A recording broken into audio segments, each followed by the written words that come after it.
반갑습니다. 마태복음 5장 27절에서 32절. 찾으셨으면 우리 한 목소리로 읽겠습니다. 또 간음하지 말라 하였다는 것을 너희가 들었으나 나는 너희에게 이르노니 음욕을 품고 여자를 보는 자마다 마음에 이미 간음하였느니라. 만일 내 오른눈이 너로 실족하게 하거든 빼어내버리라. 내 백체 중 하나가 없어지고 온몸이 지옥에 던져지지 않는 것이 유익하며 또한 만일 내 오른손이 너로 실족하게 하거든 찍어내버리라. 내 백체 중 하나가 없어지고 온몸이 지옥에 던져지지 않는 것이 유익하니라. 또 일러스되 누구든지 아내를 버리려거든 이혼 증서를 줄 것이라 하였으나 나는 너희에게 이르노니 누구든지 음행한 이유 없이 아내를 버리면 이는 그로 간음하게 하며 또 누구든지 버림받은 여자에게 장가드는 자도 간음함이니라. 아멘.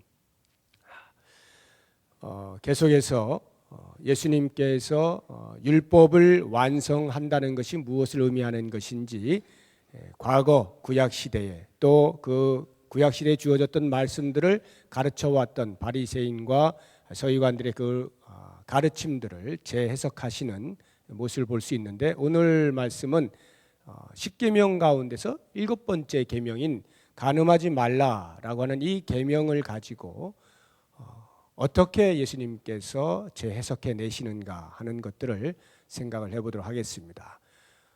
지지난 시간에 그 6번째 계명인 살인하지 말라라고 하는 이 계명을 가지고 해석을 하실 때에 실제적인 행동이 아니더라도 이미 형제에 대해서 분을 품거나 욕을 하거나 하게 되는 경우에도 살인하는 것이다, 이렇게 말씀을 드렸는데, 이 간음하지 말라라고 하는 것도 마찬가지입니다. 이렇게 간음하지 말라는 것은 행동이잖아요. 그러니까 유대인들은 행동만 하지 않으면은 그 계명을 지키는 것이라고 생각을 하는 것이죠. 그런데 예수님께서는 그것이 아니라는 거예요. 마음으로 이미 간음을 하는 경우도 있다는 것입니다. 그것을 뭐라고 말씀하셨냐면 28절에 나는 너희에게 이르노니 음욕을 품고 여자를 보는 자마다 마음에 이미 간음하였느니라. 음욕을 품고 여자를 보는 자마다 이미 간음을 했다. 그러니까 마음에 간음을 했다는 것을 예수님께서 지적을 하면서 그것도 죄다, 이렇게 이야기를 하시는 것입니다. 자, 그렇다고 하면 전 세계적으로 그냥 얼핏 여자가 반인데 또 남자도 반이고, 그런 남자가 여자를 보는 게 2분의 1인데 여자를 안 보고 살 수 없잖아요. 그냥 눈만 뜨면 보이는 게 여자 아니겠습니까?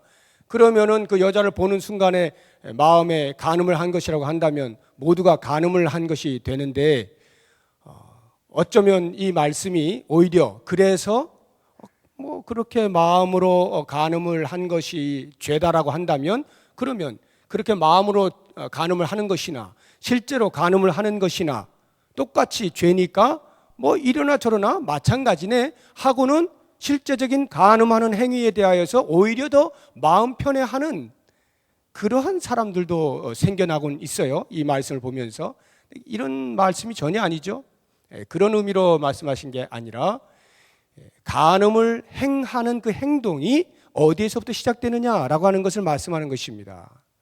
그냥 어느 날 갑자기 눈 뜨고 보니까 이렇게 해서 간음을 하는 것이냐? 그렇지 않다는 거죠. 이미 마음에서부터 시작을 한다라고 하는 것을 말씀을 하고 있는 거예요.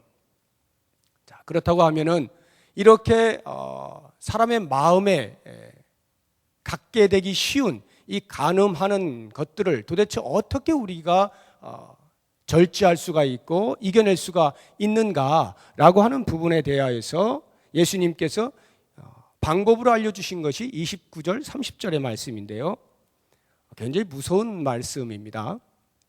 만일 내 오른눈이 너로 실족하게 하거든 빼어내버리라. 내 백체 중 하나가 없어지고 온몸이 지옥에 던져지지 않는 것이 유익하며 또한 만일 내 오른손이 너로 실족하게 하거든 찍어내버리라. 내 백체 중 하나가 없어지고 온몸이 지옥에 던져지지 않는 것이 유익하니라. 눈을 빼고 손을 찍어내라. 성경이 아주 적나라하게 이야기하고 있지 않습니까? 과연 이것이 무엇을 의미하는 것인가? 실제로 네 눈이 만약 범죄하면 그 눈을 빼버리라 이렇게 말씀하시는 것인가? 네 손이 범죄하면 손을 잘라내버리라 이렇게 말씀하시는 것인가? 옛날에 실제로 그렇게 하신 분들이 계셔요. 그 초대교회 당시에도 초대교회 그 교부 중에 하나였던 오리겐이라고 하는 사람은 실제로 이렇게 이 말씀 그대로 그냥 실행을 하기도 했습니다. 제가 알고 있는 제 친구 중에 한 사람도 실제로 이렇게 이 마음으로부터 짓는 이 간음죄에 대하여 견디질 못하고 자기 손가락을 이렇게 진짜로 이렇게 칼로 자르려고 했던 사람도 있어요. 과연 예수님께서 그걸 말씀하시는 것일까요? 만약에 그렇게 오른손을 자르면은 왼손이 또 할 텐데 그럼 왼손 또 자르고 오른눈이 보면 빼내 가지고 또 왼눈이 또 볼 텐데 왼눈도 빼고 이렇게 되면 어떻게 됩니까? 사람이? 예수님께서 그것을 의미하는 것은 아니겠죠. 그러니까 이런 말씀을 하실 때에는 두 가지를 생각해 볼 수 있는데, 하나는 그 죄를 짓는 자리에 가지 말라 이런 말입니다. 죄 짓는 자리에 머물러 있지 말아라 라고 하는 것이에요. 우리가 이렇게 눈을 떠서 여인을 보고 또는 아름다운 여인을 보고 야 아름답다 라고 하는 것 할 수 있겠습니다. 하나님께서 우리에게 감정을 주셨는데 어찌 그것이 아무런 생각이 안 들면 그거 정신병자 아니겠습니까? 오히려 그 사람이 비정상인이죠. 그런 감정을 갖는 것은 당연하겠습니다. 그러나 예수님께서 이런 말씀을 하실 때에는 그러한 죄가 그냥 가만히 처음부터 이렇게 아름답다 하는 것으로 멈춰 있는 것이 아니라 그 다음에 그것이 발전을 한다는 것이에요.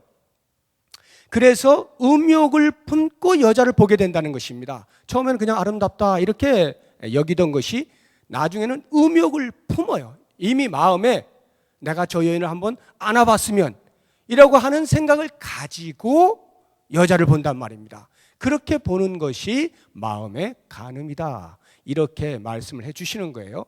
그러니까 예를 들어서 아주 그 성적으로 문란한 그런 그 TV 프로그램들이 있잖아요. 뭐 비디오라든가 그런 것들을 내가 이렇게 보고 있어요. 계속 이렇게 보고 있어요. 그러면서 내 마음으로 이렇게 말을 하는 거죠. 나는 원래 보고 싶지 않았는데 내 눈이 나도 모르게 그냥 그만 봐버렸다 라고 하는 거예요.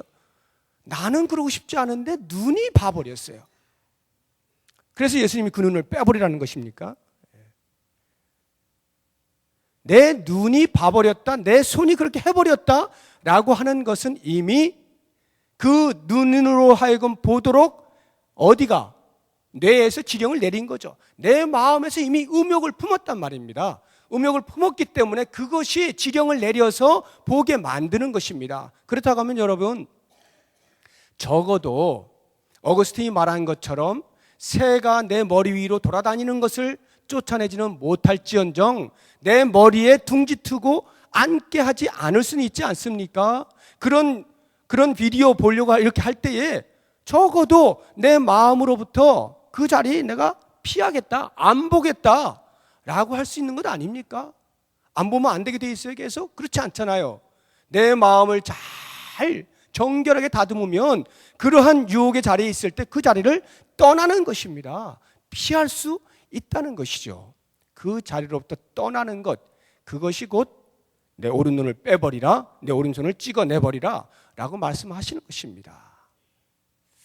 이것은 내 마음에 있는 죄, 그 음욕을 품은 죄 자체가 완전히 사라지는 것은 아닙니다. 그러나 적어도 내 마음속에 언제든지 이렇게 불만 붙이면 확 불이 붙을 수 있는 그 무엇을 적어도 억제할 수는 있죠. 그 자리를 피하면 억제할 수는 있어요. 그런데 그 자리에 계속 있으면 안 그래도 이 마음의 이 본성이 계속하여 그런 것에 대한 추구함이 타락한 인간으로 인하여서 주어져 있는데 거기다가 그 자리에 앉아 있으면 불을 붙이는 거죠. 그러니까 적어도 죄를 억제하는 차원에서 그 자리를 떠나라, 피하라, 머물러 있지 말아라 라고 하는 것으로 이해를 할 수가 있고, 그 다음 두 번째로는 눈을 빼버려라, 손을 찍어버려라 라고 하는 것은 그러한 죄를 짓는 것에 대한 마음의 애통함을 가져라 라고 하는 것입니다. 마음의 애통함을 가져라. 이 오른눈, 오른손을 굳이 말씀하신 이유가 있어요. 그 유대인들은 오른이라고 하는 이 오른쪽이라고 하는 것이 어떤 권위를 나타내고 가장 중요한 부분을 나타내고 하는 것입니다. 그래서 하나님께서 사도행전에 보면 예수님을 다시 살리셨다라고 할 때 하나님께서 당신의 오른손으로 예수를 높이사 이렇게 말씀하시죠. 하나님의 권능을 나타내는 것이고 중요함을 나타내는 것이고, 예수님께서 하나님의 보좌 우편에 앉으사, 오른쪽이라고 하는 것이 항상 중요한 것입니다. 그러니까 예수님이 지금 오른눈을 빼버려라, 오른손을 찍으라라고 하는 것은 죄를 짓는 데 있어서 아무리 내가 이것이 중요한 것이다 라고 여긴다 할지라도 그것이 죄 짓는 데 소용이 되어지는 것이라고 한다면, 죄 짓는 데에 사용이 되고 있다라고 한다면 그것을 잘라내 버리라 이렇게 말씀하는 것입니다. 아무리 중요하다고 해도 그것을 잘라내 버리라는 거예요. 그만큼 마음에 애통함을 가져야 된다는 것입니다. 내가 왜 이 죄의 자리에 있는가, 내가 왜 이 죄를 품고 있는가라고 하는 것에 대한 애통함을 가질 수 있어야 한다라고 말씀하고 있는 거예요. 그래서 욥은 그것을 어떻게 표현을 하고 있느냐 하면, 또 찾아야 되는데 우리 권사님들은 그냥 쭉 들으시면 됩니다. 빨리 좀 찾아보십시오. 욥기서 31장 1절 큰 소리로 읽으시면 다 잘 들을 수 있습니다. 욥기서 31장 1절.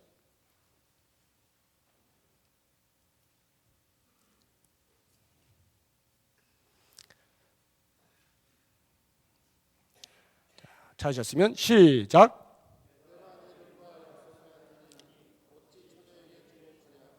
예, 내가 내 눈과 뭘 했다고요?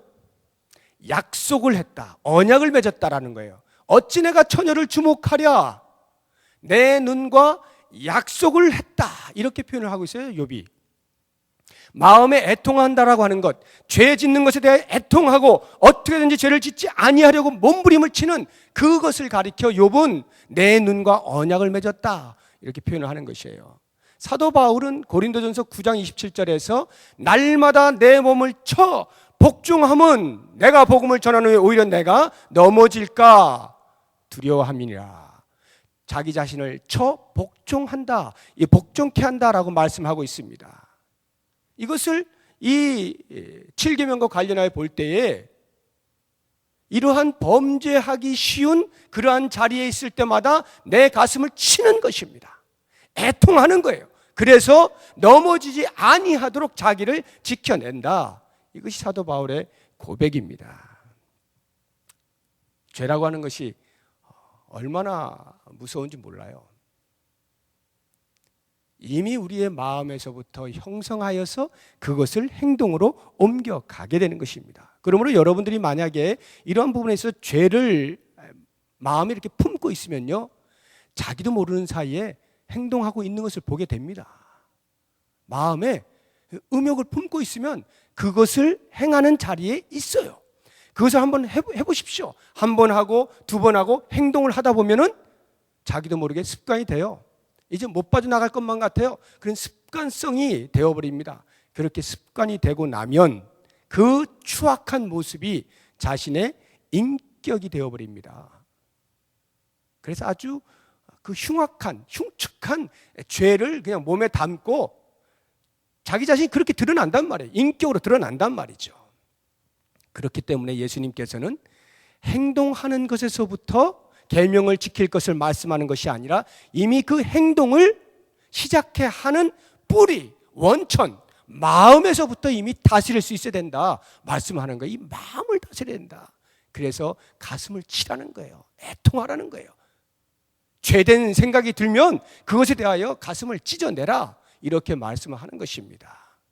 오늘날 너무나 노출이 심한 이 시대에 언제 어느 때라도 내가 원치 않아도 쉽게 보아지는 이와 같은 성적인 문란한 시대에서 우리가 나 자신을 지키지 아니하면 결코 이겨내지 못합니다. 마음에서부터 이미 지면 그 다음은 볼 것도 없는 거예요. 그렇기 때문에 마음을 잘 지키기 위해서 일단은 그러한 죄된 자리를 떠나는 의지를 가지시고, 뿐만 아니라 그런 마음이 들 때조차도 이 마음을 계속 쳐부수는, 애통해하는 그러한 심령으로 자신을 죄에서부터 깨끗게 할 수 있기를 바랍니다.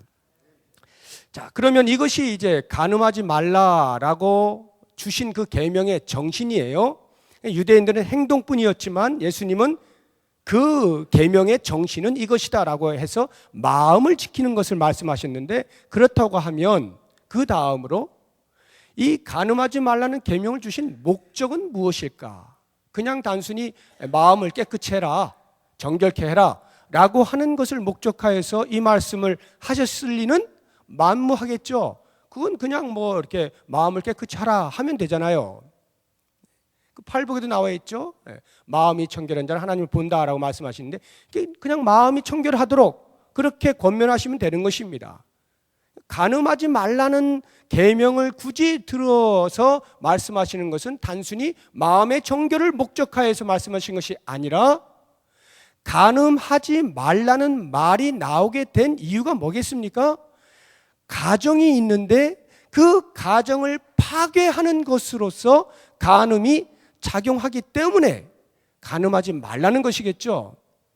그러니까 결국 이 계명은 가정, 즉 결혼의 존엄성을 나타내기 위해서, 결혼이라고 하는 것이 얼마나 중요한 것이냐라고 하는 것을 우리에게 알려주기 위해서 이 말씀을 하고 있는 것이죠. 간음하지 말라라고 하는 것입니다. 이 결혼이라고 하는 것이 얼마만큼 중요한 것인가라고 하는 것은 아직 결혼을 하지 않으신 청년들이 되었든지 이미 결혼하신 장년이 되었든지 오늘 깊이 말씀을 묵상할 필요가 있습니다. 이 성욕이라고 하는 것, 남자가 여자에 대해서든지 여자가 남자에 대해서든지 이 성욕이라고 하는 것 자체는 하나님께서 우리 인간에게 주신 가장 아름다운 감정 중에 하나입니다. 먹을 것이 있으면 먹고 싶잖아요. 식욕이라 그러죠. 그런 것처럼 하나님께서 성을 만드셨을 때는 성에 대한 욕구도 함께 주신 것입니다. 그러니까 성욕이라고 하는 그 자체가 잘못된 것은 아니에요. 그것을 어떻게 쓰느냐라고 하는 것 때문에 잘못 인식이 되어지는 것입니다. 즉 하나님께서는 결혼이라고 하는 제도 안에서 남자와 여자가 그 하나님이 만들어 놓으신 성적인 욕구를 서로 충족할 수 있도록 충분한 통로를 마련해 놓으신 것입니다. 그 안에서 자유할 수 있도록 울타리를 쳐 주셨단 말이에요. 그런데 이 울타리를 벗어나게 될 때 그 성욕을 가리켜 간음이라 이렇게 말하는 거예요. 그래서 하나님께서 간음하지 말라는 계명을 주신 것이죠. 그 결혼 제도를 지켜내시기 위해서. 결혼은 사람이 만든 거 아니잖아요. 결혼 제도는 하나님께서 거룩하게 주신 가장 고귀한 제도 가운데 하나 아닙니까? 가정과 교회. 그렇다고 볼 때 이 결혼 제도를 온전하게 지켜내기 위한 것으로서 하나님께서는 간음하지 말라 이렇게 말씀을 하신 것이죠. 만약에 간음을 하게 되면, 그 결혼 안에서 간음을 하게 되면 어떻게 됩니까? 결혼이 깨지죠. 결혼이라고 하는 것은 남자와 여자가 한 몸이 되는 것뿐만 아니라 한 몸이라는 것 자체가 하나를 의미하는 거예요. 하나 된다라고 하는 것입니다. 몸과 몸이 결합하게 되면서 영도 함께 결합하고 하나 되는 것을 경험하는 것이 결혼이거든요. 근데 이 결혼에서 간음을 하게 되면 그 하나됨을 파괴하는 행위가 되는 것입니다. 그렇기 때문에 간음하지 말라 이렇게 말씀을 하는 거예요. 그래서 오늘 본문의 31절 32절을 보게 되면은 모세가 너희에게 이혼 증서를 써주라 하는 말을 너희가 들었지만 나는 너희에게 말하노니 음행한 연고 외에, 이렇게 말하죠. 부부가 이혼할 수 있는 사유가 있다면 그것은 누군가 한 사람이 음행을 하였을 경우에, 간음을 하였을 경우에만 이혼이 가능하겠다, 이렇게 말씀하신 거예요. 그 이야기는 거꾸로 이야기하면 그만큼 간음하는 것은 가정을 파괴하는 것으로서 있어서는 안 되는 것이다, 이렇게 말씀을 하는 것입니다. 그만큼 중요한 것이다. 결혼이라고 하는 것은 하나됨이니까 그것을 해치는 어떠한 행위도 해서는 안 된다라고 하는 거예요. 물론 이것이 예수님께서 음행을 하면, 부부간에 둘 중에 누군가 한 사람이 간음을 하면 무조건 반드시 이혼해야 된다, 이렇게 말씀하고 있는 것은 아니에요. 이혼 사유가 된다는 것이죠. 이혼 사유가 된다. 그 이야기는 만약에 그러한 범죄를 한 누군가 한 사람이 진심으로 회개를 할 경우에는 그 회개를 받아줄 수도, 회개한 그 행위를 받아줄 수도 있다는, 용서할 수도 있다는 것이죠. 그리고 다시 아름답게 살아갈 수 있다는 것이에요. 물론 그것은 그 사람에게 이제 달려 있는 것이겠죠. 중요한 건 지금 이제 그런 부분은 아니고, 지금 이렇게 그 결혼의 존엄성을 알려주기 위하여서 하나님께서 간음하지 말라는 계명을 주셨다라고 할 때에, 그렇다고 하면 예수님이 지금 새롭게 재해석해내고 있는 간음하지 말라는 의미의 그 정신, 행위뿐만이 아니라 마음에서 간음한 것도 이미 간음이다 라고 할 때, 그렇다고 하면 이 말씀 한번 적용을 해보십시오. 우리의 가정에, 부부간에 비록 행위적으로 간음한 행위가 없어요. 그렇다 할지라도 마음이 내 배우자에게서 떠나 행위는 없다 할지라도 다른 여자, 다른 남자를 마음에 품고 마음에 두고 사모하고 한다면, 부부 생활은 하고 있다 할지라도 이미 거기에 뭐가 있다는 거예요? 간음한 죄가 있다는 것이죠. 하나됨을 파괴했다는 것입니다. 행동은 없어요. 사회적인 법적인 제재를 받지는 않습니다. 그러나 이미 내 남편으로부터, 내 아내로부터 마음이 떠나 있는 것은 하나됨을 파괴한 것이 되는 것이기 때문에 거기에 이미 간음죄가 들어가 있다, 이렇게 말씀하시는 것입니다. 그러니까 결혼 제도를 유지하고 발전시켜 나가야 하는 의무를 가지고 있는 부부들이 대충 얼렁뚱땅 그냥 한 방에 지낸다고 해서 결혼생활을 하는 것이 아니란 말입니다. 부부생활이 아니라는 것이죠. 훨씬 더 신중해야 되고요, 훨씬 더 상대방에 대하여 깊은 이해를 해야 하고요, 부부가 무엇인지에 대해서 말씀을 통하여 더 깊은 깨달음을 가지고 부부생활을, 결혼생활을 할 수 있어야 하는 것입니다. 굉장히 중요한 거예요. 단순히 하나님께서 남자와 여자를 만나게 하셔서 자녀를 낳아서 계속하여 번성케 하는 그것만을 목적하여서 결혼케 하시는 것이 아니죠. 하나됨을 경험케 하라는 거예요. 하나됨을 경험케 하시기 위하여 그 결혼제도를 주셨다라고 할 때에 몸과 몸이 결합되어지고 영과 영이 통하면서 하나됨을 늘 경험하는 그것이 부부라, 이런 말이에요. 그것이 결혼생활이라는 거예요. 그러하지 못할 때, 이미 다른 것으로 마음이 빼앗겨 있을 때 어떻게 하라는 거예요? 행위는 없었지만 이미 마음으로 간음한 것이니 빨리 정신 차리고 빨리 그 마음을 깨뜨리고 애통해하고 그 죄로부터 벗어나 다시 부부간에 하나님이 주신 귀한 관계를 회복하라, 이거 아니겠습니까? 간음하지 말라고 말씀하신 이유는 가정을, 결혼 생활을, 결혼 제도를 잘 지켜라 라고 하는 목적으로 주셨단 말이에요. 그렇다고 하면 이 자리엔 청년들이 몇 되지 않긴 합니다만 그래도 중요한 부분이니까, 그럼 결혼하지 않은 사람들은 어떻습니까? 결혼하지 않은 사람들은 그러면 결혼하지 않았기 때문에 대충 이렇게 살아도 됩니까? 아니죠. 혼전의 관계를 하는 것에 대해서 요즘은 별 대수롭지 않게 생각해요. 그리스도인이 아닌 경우에는 모르겠습니다. 허용을 하는지 아니면 알고도 그냥 놔두는지 이 사회가 그렇게 흘러가고 있습니다만, 적어도 그리스도인이라고 할 때에 청년들은 정신을 바짝 차리고 들으셔야 됩니다.